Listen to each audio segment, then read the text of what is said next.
You ask Tiger to solve. This deals with linear equations with one unknown.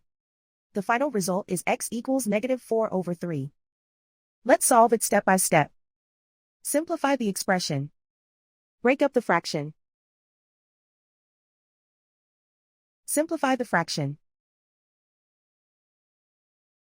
Find the greatest common factor of the numerator and denominator. Factor out and cancel the greatest common factor. Group all x terms on the left side of the equation. Add x to both sides. Group like terms. Simplify the arithmetic.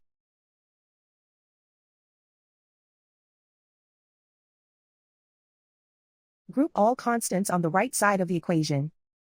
Subtract 4 from both sides. Simplify the arithmetic.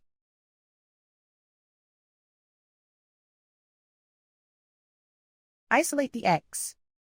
Divide both sides by 3. Simplify the fraction.